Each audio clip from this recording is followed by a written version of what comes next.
ನಮಸ್ಕಾರ. ಕನ್ನಡ ಒನ್ ನ್ಯೂಸ್ಗೆ ಸ್ವಾಗತ. ನಾನು ನಿಮ್ಮ ಭಾಗ್ಯನಾರಾಯಣ ಬೊಗ್ಗವರಪು. ಖಾವಿ ಧರಿಸೋದು ಇತ್ತೀಚಿನ ವರ್ಷಗಳಲ್ಲಿ ಒಂದು ರೀತಿಯಾಗಿ ಅನುಮಾನಾಸ್ಪದವಾಗಿ ನೋಡಬಹುದಾದಂತಹ ವ್ಯಕ್ತಿಯ ಗುರುತಾಗಿ ಮಾರ್ಪಾಡಾಗ್ತಾ ಹೋಗ್ತಾ ಇದೆ.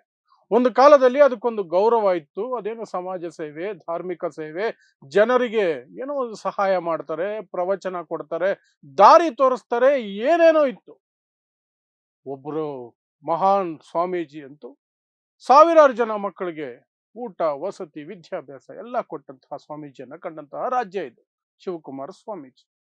ಅಂಥದ್ದೆಲ್ಲ ಮರೆಯಾಗಿ ಇತ್ತೀಚೆಗೆ ಕಾವಿ ಹಾಕಿದ್ದಾರೆ ಅಂದ್ರೆ ಏನೋ ಒಂದು ಅಕ್ರಮ ಚಟುವಟಿಕೆಯಲ್ಲಿ ತೊಡಗಿರ್ತಾರಲ್ಲ ಅನ್ನೋ ಅನುಮಾನ ಮೂಡುವ ಮಟ್ಟಕ್ಕೆ ಒಂದರ ನಂತರ ಒಂದು ಪ್ರಕರಣಗಳು ಹೊರಗೆ ಬರ್ತಾನೆ ಇರ್ತವೆ. ಸಣ್ಣ ಸಣ್ಣ ಮಕ್ಕಳನ್ನ ರೇಪ್ ಮಾಡಿದ್ರಿಂದ ಹಿಡಿದು ಮಹಿಳೆಯರನ್ನ ಬ್ಲ್ಯಾಕ್ ಮೇಲ್ ಮಾಡೋವರೆಗೆ, ಅವರನ್ನ ಲೈಂಗಿಕವಾಗಿ ಬಳಸ್ಕೊಳ್ಳೋದ್ರವರೆಗೆ, ರಿಯಲ್ ಎಸ್ಟೇಟ್ ದಂಧೆಗಳು ಮಾಡೋವರೆಗೆ, ಡ್ರಗ್ಸ್ ತಗೊಳ್ಳೋದ್ರವರೆಗೆ ಎಲ್ಲ ಪ್ರಕರಣಗಳಲ್ಲಿಯೂ ಸಹ ಕಾವಿಧಾರಿಗಳು ಭಾಗಿಯಾಗಿರುವ ಪ್ರಕರಣಗಳನ್ನ ನಾವು ಉದಾಹರಣೆಗಳನ್ನ ನೋಡ್ತಾನೆ ಬರ್ತಿದ್ದೀವಿ. ಅಂತಹದ್ದೇ ಇನ್ನೊಬ್ಬ ಕಳ್ಳ ಸ್ವಾಮೀಜಿ ಈಗ ಹೊರಗಡೆ ಬಂದಿದ್ದಾನೆ. ಇನ್ನೂ ಪ್ರೂವ್ ಆಗಿಲ್ಲ, ಎಷ್ಟು ಸತ್ಯನೋ ಎಷ್ಟು ಸುಳ್ಳು ಅಂತ ಹೇಳೋರು ಇರ್ತಾರೆ. ಆದ್ರೆ ಒಂದು ಮಹಿಳೆ ಹೊರಗಡೆ ಬಂದು ವಿಡಿಯೋ ಮಾಡಿ ನನಗೆ ಈ ರೀತಿ ಆಗಿದೆ, ಮಂಚಕ್ಕೆ ಕರೀತಿದ್ದಾನೆ ಒಬ್ಬ ಸ್ವಾಮಿ, ನಾನು 5 ಲಕ್ಷ ದುಡ್ಡು ಬೇರೆ ಕೊಟ್ಟಿದ್ದೀನಿ ಸೈಟು ವಿಚಾರವಾಗಿ, ಅದು ವಾಪಸ್ ಕೇಳಿದ್ರೆ ಮಂಚಕ್ಕೆ ಕರೀತಿದ್ದಾನೆ, ಈಗ ಈ ವಿಚಾರ ಗೊತ್ತಾಗಿ ನನ್ನ ಗಂಡ ಸಹ ನನ್ನನ್ನು ಬಿಟ್ಟು ಹೋಗಿದ್ದಾನೆ, ನಾನು ನನ್ನ ಮಕ್ಕಳು ಬೀದಿಗೆ ಬಿದ್ದಿದ್ದೀವಿ. ಹೀಗೆ ಒಂದು ಹೆಣ್ಣು ಹೇಳಿಕೆ ಕೊಡ್ತಾಳೆ ಅಂದ್ರೆ ಅದನ್ನ ನಾವು ಸಾರಾಸಗಟಾಗಿ ಪ್ರೂವ್ ಆಗಿಲ್ಲ ಅಂತ ಹೇಳೋದು ಮೂರ್ಖತನ ಆಗುತ್ತೆ. ಸೊ ಯಾರಿದು ಅಂತಹ ಕಾಮಿಷ್ಟ ಅನ್ನುವಂತಹ ಆರೋಪ ಬಂದಿರುವಂತಹದ್ದು ಮತ್ತು ಏನು ಇಡೀ ಪ್ರಕರಣ ಅನ್ನೋದನ್ನ ಹೇಳುವ ಪ್ರಯತ್ನವನ್ನು ಮಾಡ್ತೀನಿ. ದೊಡ್ಡಬಳ್ಳಾಪುರದ ಮೆಳೆಕೋಟೆ ಅನ್ನುವಂತಹ ಜಾಗದಲ್ಲಿ ಒಂದು ಮಠದ ರೀತಿಯಲ್ಲಿ ಮಾಡ್ಕೊಂಡಿದ್ದಾನೆ ಒಬ್ಬ. ಆತನ ಹೆಸರು ಬ್ರಹ್ಮಾನಂದ ಸ್ವಾಮಿ ಅಂತ. ಈ ಬ್ರಹ್ಮಾನಂದ ಸ್ವಾಮಿ ಮೇಲೆ ಒಂದು ಮಹಿಳೆ, ಆಕೆ ಗುರುತು ಎಲ್ಲ ಹೇಳಕ್ಕಾಗಲ್ಲ, ಯಾಕಂದ್ರೆ ಇದು ಲೈಂಗಿಕ ಶೋಷಣೆ ಪ್ರಕರಣ. ಹಾಗಾಗಿ ಆಕೆ ಅವನು ಮಾಡ್ಕೊಂಡಿದ್ದಾನಲ್ಲ ಒಂದು ಆಶ್ರಮನೋ ಮಠನೋ ಏನೋ ಒಂದು ರೀತಿಯಲ್ಲಿ, ಅಲ್ಲಿ ಪಕ್ಕದಲ್ಲಿ ಇರುವಂತಹ ಮಹಿಳೆ, ಆಕೆ ಭಕ್ತಿಯಲ್ಲಿ ಇವನ ಪವಾಡಗಳಿಗೆ ಮಾರು ಹೋದ್ಲಂತೆ. ಇವನು ಸಿಕ್ಕಾಪಟ್ಟೆ ಪವಾಡ ಮಾಡ್ತಾನಂತೆ, ಅದಕ್ಕೆ ಮಾರು ಹೋದ್ಲಂತೆ. ನಮ್ಮ ದೇಶದಲ್ಲಿ ಮೂಢನಂಬಿಕೆಗಳಿಗೆ, ಪವಾಡಗಳನ್ನ ನಂಬಿ ಸ್ವಾಮೀಜಿಗಳಿಗೆ ಶರಣಾಗೋದ್ರಲ್ಲಿ ಏನು ಕಡಿಮೆ ಇಲ್ಲ. 140 ಕೋಟಿಯಲ್ಲಿ 80% ಜನ ಆ ರೀತಿನೇ ಇರೋದು. ನೀವು ಸಣ್ಣದಾಗಿ ಒಂದು ಟ್ರಿಕ್ ಮಾಡಿದ್ರೆ ಸಾಕು, ಫಿಸಿಕ್ಸೋ ಕೆಮಿಸ್ಟ್ರಿನೋ ಬಳಸ್ಕೊಂಡು ಒಂದು ಸಣ್ಣ ಟ್ರಿಕ್ ಮಾಡಿ ನಾಳೆ ಬೆಳಗ್ಗೆನೆ ನಿಮ್ಮ ಮುಂದೆ ಒಂದು ಹುಂಡಿ ಇಟ್ಕೊಂಡ್ರೆ ನಿಮ್ಮ ಜೀವನ ನಡೆಯುತ್ತೆ. ಆ ಮಟ್ಟಕ್ಕೆ ಮೂಢನಂಬಿಕೆ ಅನ್ನೋದು ಆವರಿಸಿದೆ. ಅದು ಡಾಕ್ಟರ್ ಓದಿದ್ರು ಸರಿನೇ, ಸೈಂಟಿಸ್ಟ್ ಆಗಿದ್ರು ಸರಿನೇ, 1ನೇ ಕ್ಲಾಸ್ ಫೇಲ್ ಆಗಿದ್ರು ಸರಿನೇ, PhD ಮಾಡಿದ್ರು ಸರಿನೇ. ನೋಡಲ್ವಾ ನಾವು ಇಸ್ರೋ ಸೈಂಟಿಸ್ಟ್ಗಳು ರಾಕೆಟ್ಗೆ ನಿಂಬೆಹಣ್ಣು ಕಟ್ಟುವಂತಹ ಮೂರ್ಖತನ ಬೇರೆ ಜಗತ್ತಿನಲ್ಲಿ ಎಲ್ಲೂ ನೋಡಕ್ಕಾಗಲ್ಲ, ನಮ್ಮ ದೇಶದಲ್ಲೇ ನೋಡಕ್ಕಾಗೋದು. ಅಂಥವ್ರೆ ಸೈಂಟಿಸ್ಟ್ಗಳೇ ಆ ಮಟ್ಟದ ಮೌಢರು ಮತ್ತೆ ಮೂರ್ಖತನದಲ್ಲಿ ಬದುಕ್ತಿರ್ಬೇಕಾದ್ರೆ ಸಾಮಾನ್ಯ ಜನರ ಕತೆ ಬಿಡಿ. ಈ ಮಹಿಳೆಯನ್ನು ಏನೋ ಮಾರು ಹೋದ್ಲಂತೆ ಆತನ ಪವಾಡಗಳಿಗೆ. ಮತ್ತು ಸೈಟ್ ವ್ಯವಹಾರ ಬೇರೆ. ಇಲ್ಲಿ ಯಾವುದೋ ಒಂದು ಸೈಟ್ 13 ಲಕ್ಷ ರೂಪಾಯಿ ಇತ್ತಂತೆ.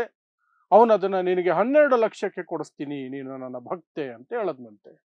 ಅಯ್ಯಮ್ಮ ಇಲ್ಲ ನನ್ನ ಹತ್ರ 8 ಲಕ್ಷ ಮಾತ್ರ ಇದೆ ಅಂದ್ರೆ, ಸರಿ 8 ಲಕ್ಷಕ್ಕೆ ಕೊಡ್ತೀನಿ ಎಂದಾಗ ಅಡ್ವಾನ್ಸ್ ಆಗಿ 5 ಲಕ್ಷ ರೂಪಾಯಿ ದುಡ್ಡನ್ನ ಕೊಟ್ಟಿದ್ದಾಳಂತೆ ಗಂಡನಿಗೆ ಗೊತ್ತಿಲ್ಲದೆ. ಅದಾದ ನಂತರ ಇವನ ಚಪಲಗಳು ಹೊರಗಡೆ ಬಂದಿದ್ದಾವೆ. ಗಂಡ ಇಲ್ಲದ ಸಂದರ್ಭದಲ್ಲಿ ಮನೆಗೆ ಬಂದು ಹೋಗೋದು, ಕಿರಿಕಿರಿ ಮಾಡೋದು, ವಿಡಿಯೋ ಕಾಲ್ ಮಾಡೋದು, ಮೆಸೇಜ್ ಮಾಡೋದು, ವಾಯ್ಸ್ ಮೆಸೇಜ್ ಮಾಡೋದು ಎಲ್ಲವನ್ನು ಶುರು ಮಾಡ್ಕೊಂಡಿದ್ದಾನೆ. ಇದು ಗಂಡನಿಗೆ ಗೊತ್ತಾಗಿದೆ. ಗಂಡ ಬಿಟ್ಟು ಹೋಗಿದ್ದಾನೆ. ಗಂಡ ಬಿಟ್ಟು ಹೋದ, ಅರ್ಧ ಜೀವನ ಅಲ್ಲಿಗೆ ಸಂಸಾರ ಹಾಳಾಗೋಯ್ತು. ಅದನ್ನು ಮುಂದುವರೆದು ಈಕೆ ನಾನು ದುಡ್ಡು ವಾಪಸ್ ಕೊಡು ಅಂತ ಕೇಳಿದಾಗ ಹೊಸ ಕತೆ ಶುರು ಹಚ್ಕೊಂಡಿದ್ದಾನೆ. ನೀನು ಮಂಚಕ್ಕೆ ಬಾ, ನೀನು ಲೈಫ್ ಸೆಟ್ಲ್ ಮಾಡ್ತೀನಿ, ಏನೋ 50,000 ಕೊಡ್ತೀನಿ, ಒಂದ್ಸಲಕ್ಕೆ 5,000 ಕೊಡ್ತೀನಿ, ಈ ತರ ಕತೆಗಳು. 5,000 50,000 ಲೈಫ್ ಸೆಟ್ಲ್ ಆಗುತ್ತೆ. ಇವನು 5 ಲಕ್ಷ ಈಸ್ಕೊಂಡು ಬಡ್ಡಿ ರೂಪದಲ್ಲಿ ಕೊಡೋದಕ್ಕೆ ಲೈಫ್ ಸೆಟ್ಲು. ಅದಕ್ಕೆ ಅವಳು ಮಂಚಕ್ಕೆ ಬರ್ಬೇಕಂತೆ. ದುಡ್ಡು ಕೊಟ್ಟು ಸಂಸಾರ ಹಾಳು ಮಾಡ್ಕೊಂಡು ಶೀಲಾನು ಕೊಡ್ಬೇಕಂತ ಈಗ. ಅದಕ್ಕೆ ಪಾಪ ಅವನು ವಿಡಿಯೋ ಕಾಲು ಅದು ಇದು ಮಾಡಬೇಕಾದ್ರೆ ಎಚ್ಚೆತ್ತಂತಹ ಮಹಿಳೆ ಅದನ್ನೆಲ್ಲ ರೆಕಾರ್ಡ್ ಮಾಡ್ಕೊಂಡಿದ್ದಾಳೆ. ವಾಯ್ಸ್ ರೆಕಾರ್ಡ್ಗಳು, ವಿಡಿಯೋ ಕಾಲ್ ರೆಕಾರ್ಡ್ಗಳನ್ನು ಮಾಡ್ಕೊಂಡು ಈಗ ನೆಲಮಂಗಲ ಪೊಲೀಸ್ ಸ್ಟೇಷನ್ ಅಲ್ಲಿ ಕಂಪ್ಲೇಂಟ್ ಮಾಡಿದ್ದಾಳೆ. ಈ ರೀತಿ ಇವನು ನನಗೆ ಹಿಂಸೆ ಕೊಡ್ತಿದ್ದಾನೆ, ಸ್ವಲ್ಪ ನೋಡ್ಕೊಳ್ಳಿ ಅಂತ ಪೊಲೀಸ್ ಕಂಪ್ಲೇಂಟ್ ಕೊಟ್ಟಿದ್ದಾಳೆ. ಅದಾದ ನಂತರ ವಿಡಿಯೋ ಸಹ ಮಾಡಿ ಹೇಳಿದ್ದಾಳೆ, ನನ್ನ ಜೀವಕ್ಕೆ ಅಪಾಯ ಇದೆ, ನನ್ನ ಮಕ್ಕಳ ಜೀವಕ್ಕೆ ಅಪಾಯ ಇದೆ, ನಮಗೇನಾದ್ರೂ ಆದ್ರೆ ಇವನೇ ಹೊಣೆ, ಹೀಗೆಲ್ಲ ಮಾಡಿದ್ದಾನೆ, ಸಾಕ್ಷಿಗಳು ಇಲ್ಲಿದ್ದಾವೆ ನೋಡಿ ಅಂತ ಆಕೆ ಸ್ವಲ್ಪ ಸಾಕ್ಷಿಗಳನ್ನು ಬಿಟ್ಟಿದ್ದಾಳೆ. ಇನ್ನೊಂದಷ್ಟನ್ನ ಮುಂದಿನ ದಿನಗಳಲ್ಲಿ ಬಿಡ್ತೀನಿ ಅಂತ ಹೇಳಿಕೆಯನ್ನು ಕೊಟ್ಟಿದ್ದಾಳೆ. ಪೊಲೀಸ್ ಕಂಪ್ಲೇಂಟ್ ಆಗಿದೆ. ಇದರ ನಡುವೆ ಇವನು ಸಹ ಕೌಂಟರ್ ಕಂಪ್ಲೇಂಟ್ ಅನ್ನು ಕೊಟ್ಟಿದ್ದಾನೆ. ಯಾರು? ಈ ಬ್ರಹ್ಮಾನಂದ ಸ್ವಾಮಿ ಅಂತ. ಸ್ವಾಮಿ ಅಂತ ಮಾತ್ರ ಚೆನ್ನಾಗಿ ಇಟ್ಕೊಂಡ್ಬಿಡ್ತಾರೆ, ಯಾವ ಅರ್ಹತೆನೂ ಬೇಕಾಗಿಲ್ಲ, ನಾನು ಇಟ್ಕೋಬಹುದು, ನೀವು ಇಟ್ಕೋಬಹುದು, ಯಾರು ಬೇಕಾದ್ರೂ ಅವ್ರಿಗೆ ಅವರೇ ಸ್ವಾಮಿ ಅಂತ. ಮತ್ತೆ ಎಷ್ಟು ಶ್ರೀಗಳನ್ನು ಬೇಕಾದ್ರೆ ಇಟ್ಕೋಬಹುದು, ಅದಕ್ಕೇನು ಬಾಡಿಗೆ ಇಲ್ಲ, ರಿಜಿಸ್ಟ್ರೇಷನ್ ಇಲ್ಲ, ಯಾವ ಫೀಸು ಇಲ್ಲ ಅದಕ್ಕೆ. ನಾನು ನಾಳೆಯಿಂದ 50 ಶ್ರೀ ಇಟ್ಕೋಬಹುದು, ನೀವು 1000 ಶ್ರೀ ಇಟ್ಕೋಬಹುದು ಹೆಸರು ಮುಂದೆ, ಯಾವನು ಕೇಳಂಗಿಲ್ಲ. ಕೇಳಿದ್ರೆ ಧರ್ಮ ವಿರೋಧಿಗಳು, ಹಿಂದೂ ವಿರೋಧಿಗಳು, ಈ ಕಥೆಗಳು ಶುರು ಹಚ್ಕೊಳ್ತಾರೆ. ಸೊ ಇಟ್ಕೊಳ್ಳೋದು, ಕಾವ್ಯ ಹಾಕೊಳ್ಳೋದು, ಏನೋ ಒಂದು ಮಾಡೋದು. ಇವನು ಸಹ ಸ್ವಾಮಿ ಅಂತ ಇಟ್ಕೊಂಡಿದ್ದಾನೆ. ಹೋಗಿ ಇವನು ಕೌಂಟರ್ ಕಂಪ್ಲೇಂಟ್ ಕೊಟ್ಟಿದ್ದಾನೆ, ನನಗೆ ಬ್ಲ್ಯಾಕ್ ಮೇಲ್ ಮಾಡ್ತಿದ್ದಾಳೆ ಇವಳು ಮತ್ತು ಇವಳು ಕುಟುಂಬ, ನನಗೆ ಕಿರುಕುಳ ಕೊಡ್ತಿದ್ದಾರೆ, ಇವೊಂದೊಂದು ಕಂಪ್ಲೇಂಟ್. ಅದು ಸಹ ಕಂಪ್ಲೇಂಟ್ ಆಗಿದೆ. ಸೊ ಈಗ ಪೊಲೀಸರು ತನಿಖೆ ಮಾಡಬೇಕು, ಹೊರಗಡೆ ಬರಬೇಕು. ಏನೇ ಇರಲಿ, ಒಂದು ಮಹಿಳೆ ಹೊರಗಡೆ ಬಂದು ಇಷ್ಟೆಲ್ಲ ಹೇಳದ ಮೇಲೆ, ಇಷ್ಟೆಲ್ಲ ಪ್ರೂಫ್ ಕೊಟ್ಟ ಮೇಲೆ ಇವನು ಸಾಚ ಅಂತ ನಂಬಿದ್ರೆ ಅದಕ್ಕಿಂತ ಮೂರ್ಖತನ ಇನ್ನೊಂದಿರಲ್ಲ.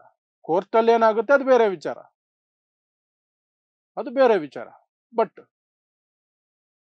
ಕೋರ್ಟ್ಗಳಲ್ಲಿ ಆಗುವಂತಹ ತೀರ್ಪುಗಳನ್ನೇ ಆಧಾರವಾಗಿ ಇಟ್ಕೊಂಡು ನಾವು ಇದೇ ಸರಿ ಅದೇ ತಪ್ಪು ಅಂತ ಹೇಳಕ್ಕಾಗಲ್ಲ. ಯಾಕಂದ್ರೆ ಕೋರ್ಟ್ ಇರುವಂತಹದ್ದು ಸಾಕ್ಷಿಗಳ ಆಧಾರದ ಮೇಲೆ, ಏನೋ ಅದರದ್ದೊಂದು ಪ್ರೊಸೀಜರ್ ಇರುತ್ತೆ, ಅದರ ಆಧಾರದ ಮೇಲೆ. ಎಲ್ಲೋ ಒಬ್ರು ಜಡ್ಜೆ ಒಬ್ರು ಹೇಳ್ತಿದ್ದನ್ನು ಕೇಳ್ತಾ ಇದ್ದೆ, ನ್ಯಾಯಾಲಯ ಇರೋದು ನ್ಯಾಯ ಒದಗಿಸೋದಕ್ಕಲ್ಲ, ಕಾನೂನು ಪಾಲನೆ ಆಗಿದೆ ಅಂತ ನೋಡೋದಕ್ಕಷ್ಟೇ.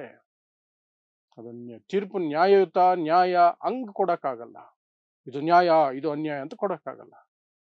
ನಿಮ್ಮ ಆರೋಪಗಳಿಗೆ ಪೂರಕವಾಗಿ ಸಾಕ್ಷಿಗಳಿದಾವ, ಪೂರಕವಾದಂತಹ ಇದು ಪೊಲೀಸರ ತನಿಖೆಯಲ್ಲಿ ಪ್ರೂವ್ ಆಗಿದಾವ, ಅದರ ಆಧಾರದ ಮೇಲೆ ತೀರ್ಪು ಕೊಡೋದೇ ಹೊರತು ಅದನ್ನು ಬಿಟ್ಟು ನ್ಯಾಯ ಆ ರೀತಿ ಹೋಗಲ್ಲ ನ್ಯಾಯಾಲಯ. ಸೊ ಹಾಗಾಗಿ ನ್ಯಾಯಾಲಯ ಏನು ಹೇಳುತ್ತೋ ಗೊತ್ತಿಲ್ಲ. ಒಟ್ಟಿನಲ್ಲಿ ಇಂತಹದ್ದೊಂದು ಘಟನೆ ನಡೆಯುವ ಮೂಲಕ ಇನ್ನೊಬ್ಬ ಸ್ವಾಮೀಜಿಯ ಪುರಾಣ, ಮಂಚ ಪುರಾಣ, ಅದು ಸಹ ಹೊರಗಡೆ ಬಂದಂಗೆ ಆಗಿದೆ. ಸೊ ಇದ್ರ ಬಗ್ಗೆ ಸಾಕಷ್ಟು ಚರ್ಚೆ ನಡೀತಾ ಇತ್ತು. ಹಾಗಾಗಿ ಸ್ವಲ್ಪ ಆದ್ರೂ ಕೆಲವರಾದ್ರೂ ಅರ್ಥ ಮಾಡಿಕೊಂಡು ಇಂತಹ ಹಳ್ಳಕ್ಕೆ ಬೀಳದೆ ಇರಲಿ ಅನ್ನೋ ಕಾರಣಕ್ಕಾಗಿ ಈ ಒಂದು ಸುದ್ದಿಯನ್ನು ನಿಮಗೆ ಕೊಡುವಂತ ಪ್ರಯತ್ನವನ್ನು ಮಾಡ್ತಾ ಇದ್ದೀನಿ ಅಷ್ಟೇ. ಸೊ ನೋಡ್ತಾ ಇರಿ ಸಮಾಜಕ್ಕಾಗಿ ಕನ್ನಡ 1 ನ್ಯೂಸ್. ನಮಸ್ಕಾರ.